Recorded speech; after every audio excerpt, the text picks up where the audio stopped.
everywhere I go and create free, colorful illustrations inspired by the landscape that surrounds me. Hi everyone, I'm Nathalia Velasquez and I'm an illustrator and interior designer based in Barcelona. Making art outside is the best way to truly absorb and understand the world around you. You learn to see things you will otherwise pay no attention to. And this doesn't have to be hard. In fact, I will show you how it can be easy, loose, and fun. We will learn how to combine different materials and techniques that allow fresh and expressive strokes when drawing. I will also share tips and my process on how to approach drawing on location. At the end of the class, you will feel more comfortable drawing without technical rules, experimenting with new materials, and discovering your unique way of representing reality.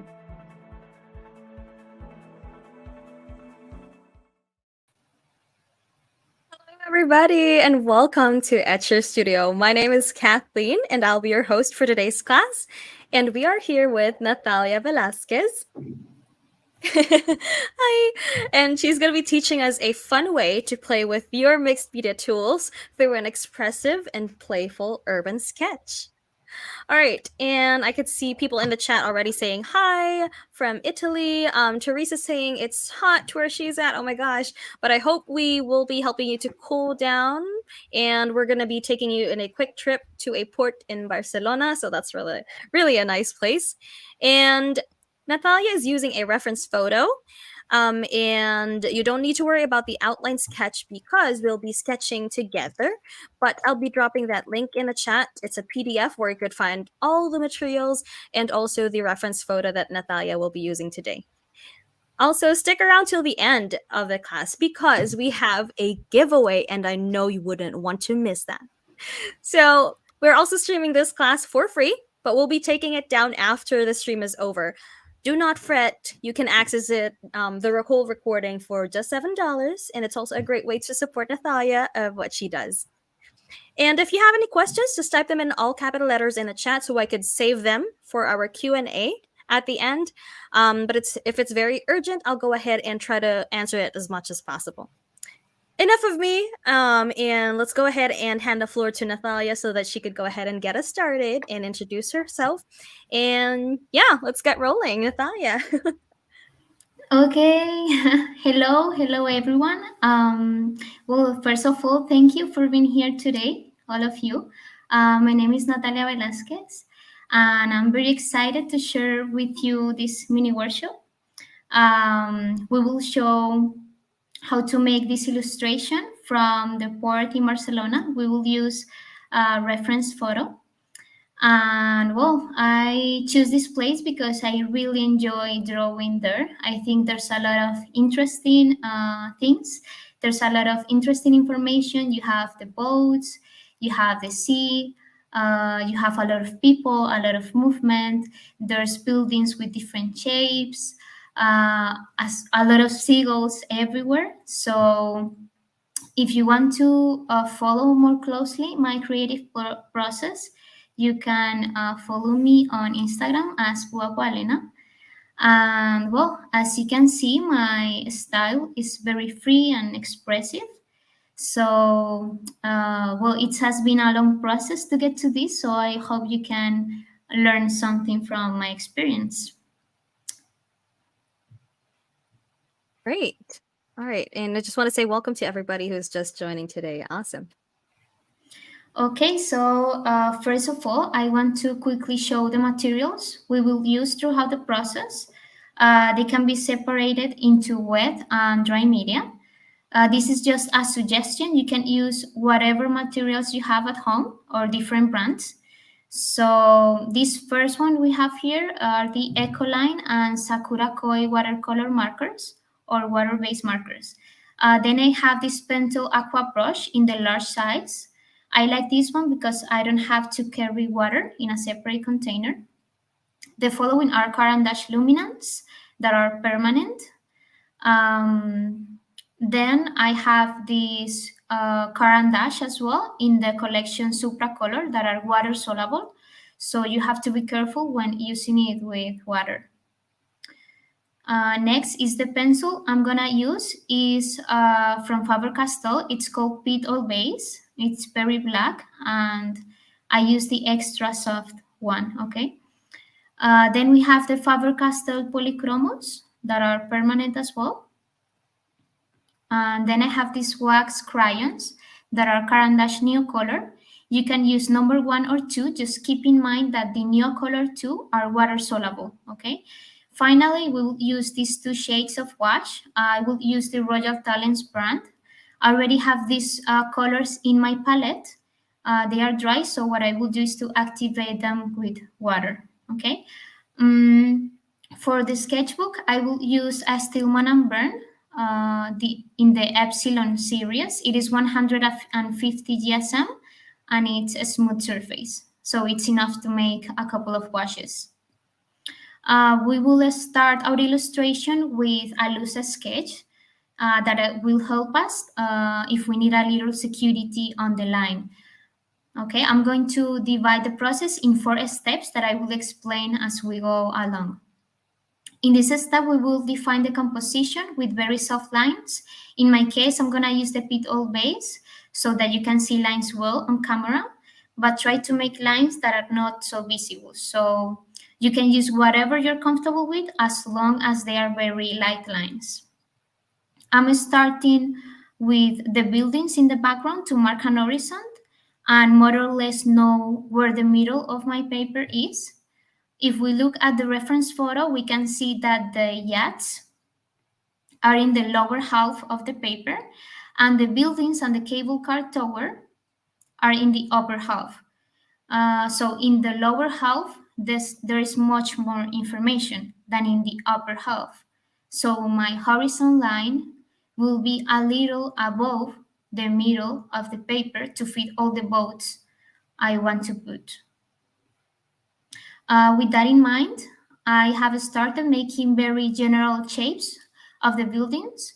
There are many ways to start a sketch and begin to organize your composition. The one I use the most is to draw the largest element first. And once you have this element drawn, all the other elements that are smaller will fit in your paper. This process should be fast so you don't get lost in the details. So now I already have almost the elements above my horizon line drawn. So I will continue with the ads. As you can see, I'm not doing very exact shapes. They are very loose lines. I know this can be difficult at times, so one of the things you can do is not look at the paper too much. Focus on observing your reference and focus on observing what you are drawing and let the pencil go over the paper. So yeah, I think it's very important to observe.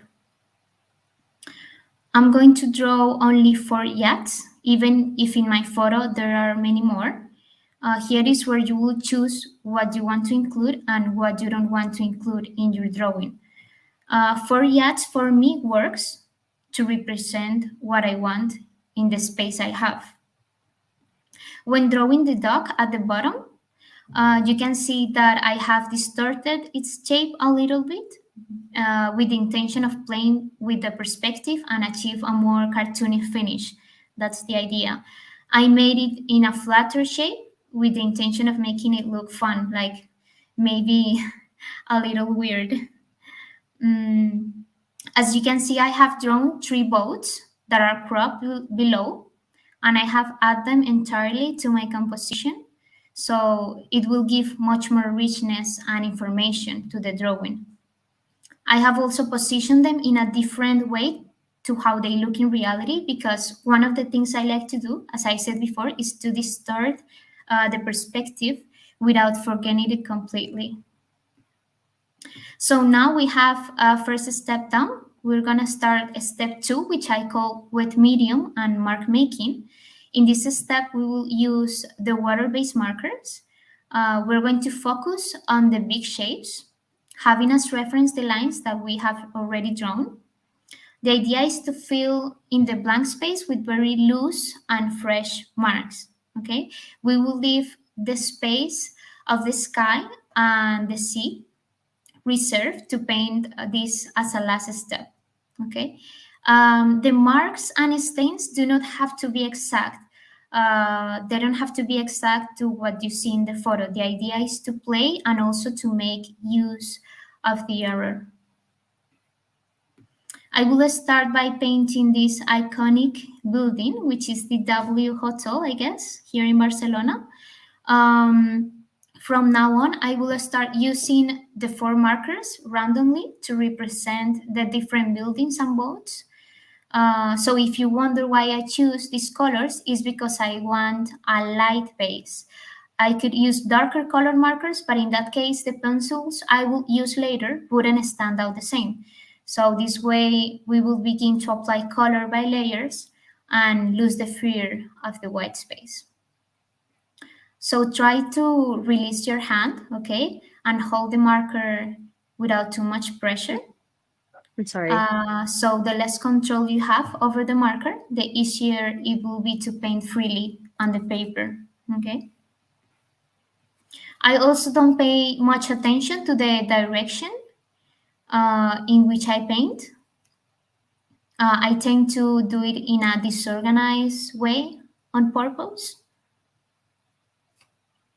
Another point I can explain about my process is that sometimes it is important to leave blank spaces unpainted. This will make the illustration breathe, especially when you use a variety of intense colors, as I usually do. So don't be afraid to leave white space.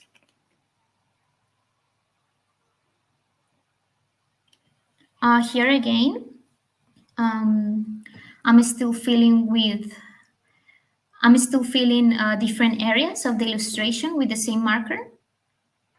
The truth is that in this step, there is not a plan of where to paint first and where to paint later. It's just maybe a very random and intuitive process. If I still see a lot of white, I mean white of the paper, I keep filling with the four markers I already had chosen. And another tip I can give you is to choose your materials or your color palette in advance so you won't waste time thinking about what to use when you are already on site painting. Okay. Another important thing when drawing in situ is to be comfortable. So this will facilitate your work. For example, look for a shade spot and a view that calls your attention. For example, I like when I find places with buildings of different shapes and green areas with trees because this contrast is interesting in the drawing. So, well, I think we're done with this step. The idea, as I said before, will be to play with the white of the paper. That's why we will see blank spaces in between. So this is how we achieve a poorly done finish that we are looking for. We will continue with the third step, which is line work and details to define shapes and elements. This is the part where the fun begins, okay? Because the idea will be to combine colors, different lines, and shapes to recreate little by little the disorder and chaos of the city. I'm going to use my petal base and my color pencils to make the lines, and also I'm gonna add color spots with color pencils to create texture and visual richness. So you don't have to follow exact shapes like in the photo. Just make spots that give an impression of the elements.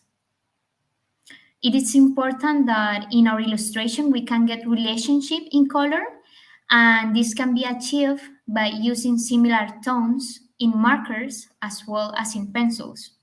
Also, applying the same colors in different areas of the drawing over and over again will allow more connection and more harmonious look within the whole illustration. So this is the summary of this step.